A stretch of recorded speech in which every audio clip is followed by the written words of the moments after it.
Bonjour à tous, dans cette vidéo on va voir la notion de résolution d'un système de deux équations à deux inconnues, surtout expliquer euh,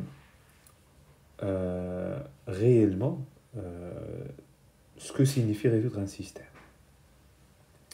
On va se baser sur cet exemple qu'on va résoudre juste après. Donc tout d'abord, quand vous avez un système de deux équations à deux inconnues, donc là il s'agit de deux équations cartésiennes de droite. Donc l'équation cartésienne de droite, vous savez que c'est la forme ax plus by plus c.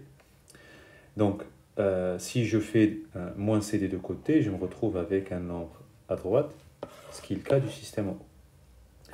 Alors, donc, ce sont deux équations cartésiennes de deux droites différentes.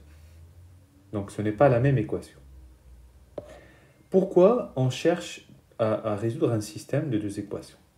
L'objectif, il est simple. C'est déterminer la position relative de deux droites. Soit les deux droites sont séquentes et ceci en un point en dimension. Et donc, dans ce cas-là, on va chercher le point d'intersection. Soit les deux droites sont parallèles, strictes ou confondues, et là, il n'y a pas un point d'intersection, il peut y avoir une infinité ou bien pas d'intersection. Alors, la règle du cours qui dit, pour savoir si deux droites sont séquentes, il faut faire l'opération. Il faut prendre le coefficient qui est là en A, il faut le multiplier par le B' avec son si, A fois B', moins le A' avec son signe fois le B avec son signe. Et donc, en faisant cette opération, si c'est non nul, donc les droites sont séquentes en un point. Si c'est égal à 0, les droites sont parallèles, strictement confondues. Ce n'est pas le plus important. Alors, tout d'abord, comment on résout un système de deux équations à deux inconnues? Je viens d'expliquer qu'est-ce qu'on fait en résolvant un système de deux équations. C'est chercher l'intersection. Donc, avant de résoudre un système, tout d'abord, on s'assure qu'il y ait un point d'intersection. C'est important. Donc, appliquons la règle. Donc, 5 fois moins 4, moins, dans la définition, 12, fois, là, vous voyez moins y, mais c'est moins 1 y. Vous voyez, il n'y a ni x ni y dans cette opération. 5 fois moins 4, ça fait moins 12 fois moins 1, ça fait plus 12, ça fait moins 8, différence 0. Donc, les droites sont séquentes et je peux chercher le point d'intersection. La résolution. Alors, la résolution, il y a plusieurs façons. Alors, une des plus simples, c'est on isole y dans la première équation. Donc, la première, c'est 5x moins y égale 11. Donc, j'ai soustrait 11 des deux côtés et j'ai ajouté y des deux côtés. Comme vous le dites, j'ai passé le 11 à gauche, ça fait 5x moins 11, et le moins y de l'autre côté, ça fait y.